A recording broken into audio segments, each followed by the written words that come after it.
Ukraine के भीषण पलटवार से बौखलाई रूसी सेना ने खार्किव में एक पावर प्लांट को मिसाइल दागकर तबाह कर दिया। जिस पावर प्लांट पर रूस की सेना ने हमला किया वो यूक्रेन का दूसरा सबसे बड़ा बिजली बनाने का प्लांट था, जो पुतिन की फौज के हमले के बाद पूरी तरह बर्बाद हो गया। यूक्रेन के मुताबिक रूस ने खार्किव TEC-5 पावर प्लांट पर रात के वक्त मिसाइलें दागी और मिसाइल के पावर प्लांट से टकराते ही वहां भीषण आग लग गई। एक के बाद एक कई मिसाइलों के हमले से प्लांट का एक बड़ा हिस्सा आग से घिर गया। पावर प्लांट पर हमला होते ही पूरा खार्किव अंधेरे में डूब गया, लेकिन प्लांट से उठती आग की ऊंची लपटों ने रात के अंधेरे में आसपास के इलाकों में रहने वाले लोगों को दहशत से भर दिया। रूस के मिसाइल अटैक की खबर मिलते ही दमकल कर्मियों की कई टीमें पावर प्लांट पहुंच गई। उन्होंने तेजी से आग बुझाने की कोशिश शुरू कर दी, लेकिन ये इतना आसान नहीं था।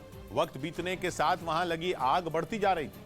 दमकल कर्मी अभी एक तरफ की आग बुझाने की कोशिश करते, तब तक दूसरी तरफ आग भड़क उठती और कई घंटों तक यूक्रेन के इस दूसरे सबसे बड़े पावर प्लांट को बचाने की जद्दोजहद जारी रही। इस बीच खार्किव के ज्यादातर इलाकों में अंधेरा छाया रहा।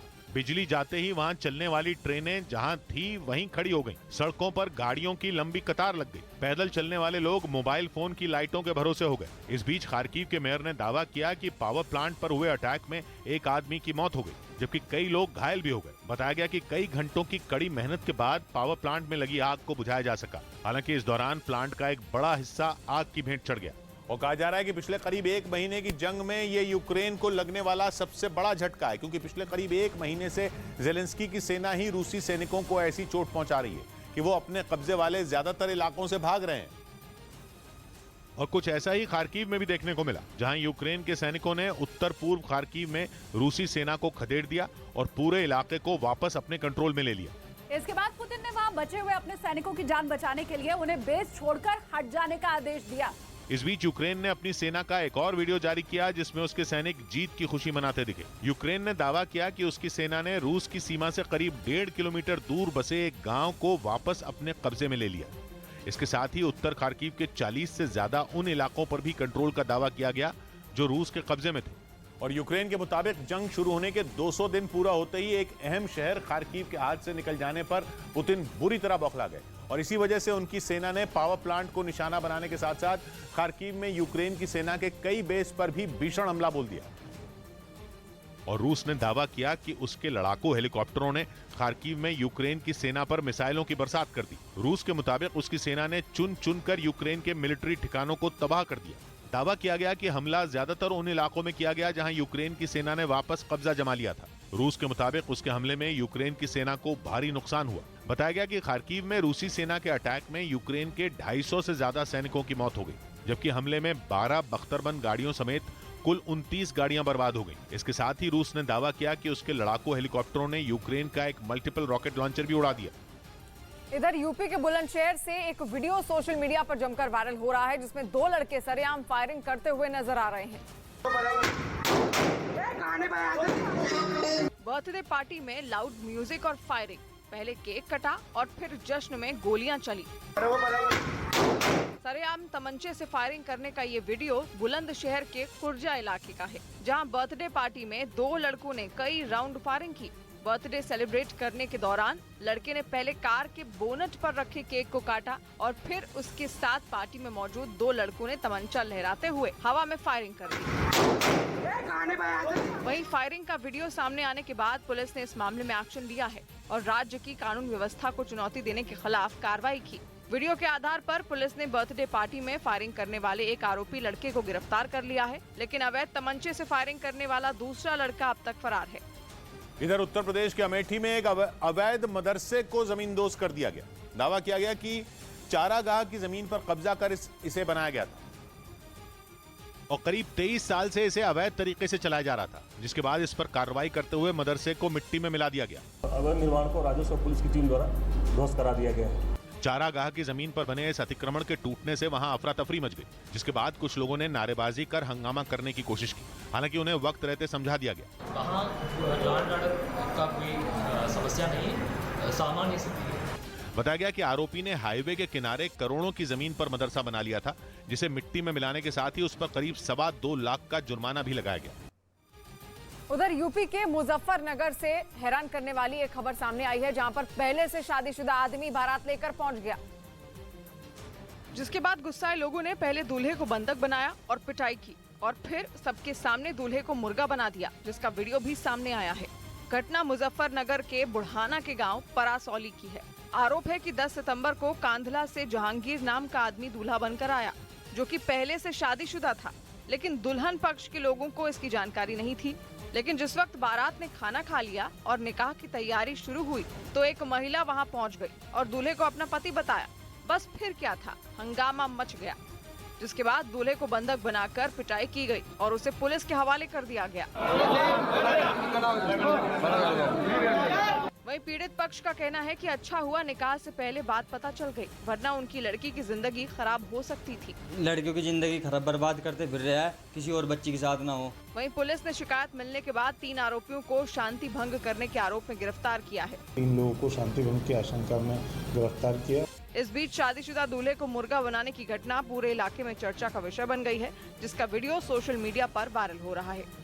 उधर यूरोप में यूक्रेन युद्ध 2.0 की आहट ने पूरी दुनिया के होश उड़ा दिए। ये चेतावनी दी है ग्रीस ने और जंग के हालात पैदा करने का ठीकरा तुर्की पर फोड़ा है। ग्रीस ने साफ साफ कहा कि अगर तुर्की की आग उगलती बयानबाजी को नहीं रोका गया तो यूरोप यूक्रेन जैसा युद्ध फिर देखेगा। और ग्रीस ने नेटो, यूएन और यूरोपियन यूनियन को इस बारे में चेताने के लिए खत भी लिखा था और तुर्की के राष्ट्रपति रजब तायिप एर्दोगान के भड़काऊ बयानों की शिकायत की थी। असल में तुर्की के राष्ट्रपति बीते कुछ वक्त से अपने पड़ोसी ग्रीस पर हमलावर हैं और पिछले हफ्ते ही उन्होंने ग्रीस को सीधी धमकी देते हुए कहा था कि तुर्की अचानक एक रात आ सकता है। मैं जिस बारे में बात कर रहा हूं वो कोई सपना नहीं है। वक्त आने पर तुर्की वो करने के लिए बिल्कुल तैयार है जिसकी जरूरत है। मतलब तुर्की के राष्ट्रपति ने खुलेआम ग्रीस पर मिलिट्री एक्शन की धमकी दे डाली। इसी बात पर ग्रीस आग बबूला हो गया और उसने अंतर्राष्ट्रीय संगठनों को चेतावनी देनी शुरू कर दी कि अगर तुर्की को वक्त रहते रोका नहीं गया और उसे हल्के में लिया गया तो यूरोप का पूर्वी भूमध्य सागर का इलाका भी यूक्रेन जैसी जंग में सुलग उठेगा। ग्रीस और तुर्की जैसे पड़ोसियों के बीच बढ़ती टेंशन ने नेटो के पसीने छुड़ा दिए, क्योंकि ग्रीस और तुर्की दोनों नेटो के सदस्य हैं, लेकिन दोनों के बीच विवादों की ऐसी लंबी चौड़ी लिस्ट है जो सुलझाई नहीं सुलझ रही। समुद्री सीमा के झगड़े से लेकर एजियन सागर के टापुओं के हक तक, नेचुरल गैस से लेकर एयर स्पेस बाउंड्री तक, तुर्की और ग्रीस के बीच कई मुद्दों पर 36 का आंकड़ा है। इसलिए तुर्की और ग्रीस की तनातनी ने रूस को आंखें दिखा रहे नेटो की अंदरूनी कलह की पोल खोल कर रख दी है। दोनों देशों का झगड़ा नेटो में बड़ी फूट की तरफ इशारा कर रहा है। और अगर तुर्की और ग्रीस के बीच युद्ध हुआ तो पहले से ही यूक्रेन की जंग के साइड इफेक्ट से जूझ रहे यूरोप की लुटिया तो डूबेगी ही, नेटो की भद भी बुरी तरह पिट जाएगी। मगर ग्रीस और तुर्की हैं कि किसी की सुनने को तैयार नहीं। दोनों एक दूसरे पर आरोप लगाने में लगे हैं। ग्रीस और तुर्की के बीच में एजियन सागर है और तुर्की का आरोप है कि उसके तट के पास ग्रीस एजियन सागर के टापुओं पर अपनी सेना की मौजूदगी बढ़ा रहा है, जो कि अंतर्राष्ट्रीय संधियों का उल्लंघन है। इन वजहों से दोनों देश बीते 50 साल में 3 बार जंग के करीब आ चुके हैं और अब पूरी दुनिया की सांसें इस बात पर अटकी हैं कि कहीं इस बार दोनों के बीच दशकों से चले आ रहे विवाद जंग भड़का ही न दे। राजस्थान के हनुमानगढ़ में सरेआम पिता और बेटे की पिटाई की घटना सामने आई है, जहां पर कुछ लोगों ने दुकान में घुसकर मारपीट की घटना को अंजाम दिया। पिता और पुत्र से मारपीट की घटना दुकान के बाहर लगे सीसीटीवी में रिकॉर्ड हो गई, जिसमें कुछ लोग एक दुकान के अंदर घुसे। पहले उन्होंने एक आदमी को बाहर निकाला और उसे पीटना शुरू कर दिया। इस बीच एक आदमी ने दुकानदार के पिता को पकड़कर सड़क पर पटक दिया, जिससे उनके सिर में चोट आई और वो वहीं बेहोश हो गए। लेकिन मारपीट के लिए आए लोगों ने इसके बाद भी दुकानदार को नहीं बख्शा और उसे पीटते रहे, जिसके बाद इलाके में हड़कंप मच गया और आसपास के लोग बीच बचाव की कोशिश करने लगे। आपसी विवाद में मारपीट की इस घटना में पिता और बेटे को गंभीर चोट आई है, जिन्हें अस्पताल में भर्ती करवाया गया है। वहीं सूचना मिलने पर मौके पर पुलिस पहुंची और आरोपियों को हिरासत में ले लिया, जिनके खिलाफ जांच के बाद बड़ी कार्रवाई की बात कही गई है। उधर ताइवान ने दावा किया कि चीन ने ताइवान में ड्रोन के जरिए घुसपैठ शुरू कर दी है। वहां की सेना ने जानकारी दी कि पहली बार ताइवान स्ट्रेट में खिंची मीडियन लाइन को पार कर चीन के ड्रोन ताइवान की सीमा में घुसे, यानी चीन ने ताइवान को मात देने के लिए नया पैंतरा आजमाया और अपने ड्रोन के जरिए ताइवान को डराने की कोशिश में जुट गया। ताइवान की सेना ने खुद ये जानकारी दुनिया को दी और दावा किया कि ऐसा पहली बार है जब चीन ने अपने ड्रोन मीडियन लाइन के पार भेजे हैं। ताइवान की सेना का कहना है कि पिछले एक हफ्ते में चीन के 45 एयरक्राफ्ट उसके आसपास मंडराते दिखे, जिनमें 25 उसकी सीमा में घुस गए। लेकिन चौंकाने वाली बात यह कि चीन ने घुसपैठ के लिए केवल विमान नहीं बल्कि BT-100 और BZK-007 जैसे 4 ड्रोन भी भेजे। यानी चीन का मन न ताइवान की सीमा के आसपास मिसाइलें दागकर भरा और न उसकी नाकेबंदी करके क्योंकि सारे पैंतरे आजमाने के बाद अब उसने अपने ड्रोन भी मैदान में उतार दिए हैं, जिन्हें चीन के ताइवान के खिलाफ छेड़े गए मनोवैज्ञानिक युद्ध का हिस्सा माना जा रहा है, जिसके बारे में कुछ दिन पहले खुद ताइवान की राष्ट्रपति ने बताया था। उन्होंने दावा किया था कि चीन अपने नए नए हथियारों और अफवाहों के जरिए ताइवान के लोगों को डराना चाहता है और इसीलिए कभी लड़ाकू विमान तो कभी ड्रोन भेज रहा है। ताइवान की सेना ने फिलहाल केवल एक हफ्ते से जुड़ी जानकारी शेयर की, लेकिन असलियत में ड्रोन की संख्या 4 से कहीं ज्यादा है। एक रिपोर्ट में दावा किया गया कि पिछले 1 महीने में चीन के 30 ड्रोन ताइवान स्ट्रेट में खींची गई मीडियन लाइन को पार कर चुके हैं, जिनमें एक को तो ताइवान की सेना ने मार गिराया था। ताइवान की राष्ट्रपति ने इसी हलचल की वजह से कहा था कि चीन ने ताइवान के खिलाफ मनोवैज्ञानिक युद्ध छेड़ दिया है, क्योंकि हर दांव फेल होने के बाद चीन के पास ताइवान के लोगों के दिमाग से खेलने के अलावा कोई चारा नहीं बचा है। खबर है कि चीन के ड्रोन ताइवान के कब्जे वाले किनमन और मात्सु द्वीप की ओर गए, क्योंकि चीन की कोशिश वहां मौजूद ताइवान की सेना को नुकसान पहुंचाने की थी। वैसे किनमन ताइवान का वही द्वीप है जिस पर कब्जा करने के लिए चीन 3 बार हमला कर चुका है, लेकिन हर बार हार गया। रही बात मात्सु द्वीप की, तो ईस्ट चाइना सी में बसे ताइवान के इस द्वीप पर भी चीन की बुरी नजर है और खबर है कि चीन ने इन द्वीपों की ओर अपने लड़ाकू ड्रोन भी भेजे हैं, जिनका नाम है TB-01, जिन्हें स्कॉर्पियन के नाम से भी जाना जाता है। इसके अलावा चीन ने रेकी करने के लिए भी 2 ड्रोन ताइवान के द्वीप की ओर रवाना किए। ये ड्रोन लड़ाकू तो नहीं है, लेकिन जासूसी कर सकते हैं। यही नहीं, ताइवान ने दावा किया कि इनकी मदद से चीन प्रोपेगेंडा भी फैला रहा है और सोशल मीडिया पर ऐसी तस्वीरें वायरल करवा रहा है जिससे ताइवान की सेना की इमेज खराब हो, क्योंकि खबर है कि इन तस्वीरों में ताइवान के सैनिक ड्रोन देखकर डरे सहमे दिखाए जा रहे हैं। यानी चीन ड्रोन के जरिए दिमागी खेल खेल रहा है। और इधर केरल में लोगों का घर से निकलना मुश्किल हो गया है, क्योंकि आवारा कुत्तों के हमलों से लोगों में दहशत का माहौल बन गया है। इस बीच दिन दहाड़े कुत्तों के हमले का सीसीटीवी वीडियो भी सामने आया है, जिसमें 2 लोग तेजी से अपने घर की तरफ दौड़ लगाते हुए दिखे और ठीक उनके पीछे कुत्तों की फौज दौड़ रही थी। गनीमत ये रही कि दोनों लोग कुत्तों की पकड़ में आने से पहले घर के अंदर पहुंच गए और गेट बंद कर लिया, वरना कुत्ते उन्हें नोच लेते। घटना केरल के कर्नूल इलाके की है, जहां अचानक कुत्तों ने इंसानों को अपना निशाना बनाना शुरू कर दिया। दिन ही नहीं बल्कि रात में भी ये आवारा कुत्ते अचानक घर से बाहर निकले लोगों पर हमला बोल रहे हैं।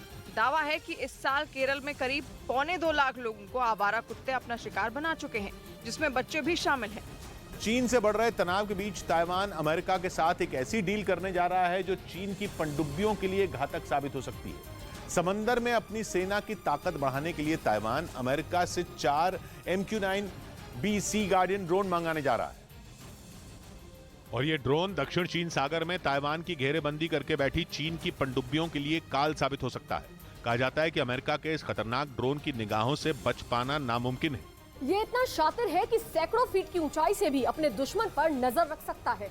माना जा रहा है कि अमेरिका से मिले इस हथियार की मदद से ताइवान समंदर की गहराइयों में छिपी चीन की पनडुब्बियों का आसानी से पता लगा सकेगा और फिर उन्हें ढेर करने में जरा भी मुश्किल नहीं होगी, क्योंकि करीब 1.5 महीने से चीन ने ताइवान की नाक में दम कर रखा है और वो लगातार ऐसे हालात बना रहा है कि दक्षिण चीन सागर में जंग कभी भी छिड़ सकती है। कहा जा रहा है कि चीन की शक्तिशाली सेना को जवाब देने के लिए ताइवान भी अपने हथियारों का जखीरा बढ़ाने में जुट गया है और इसमें उसकी मदद अमेरिका कर रहा है। कुछ दिन पहले ही खबर आई थी कि अमेरिका ताइवान को अपना वो घातक हथियार देने जा रहा है जिसने यूक्रेन में रूसी सेना की कमर तोड़ कर रख दी।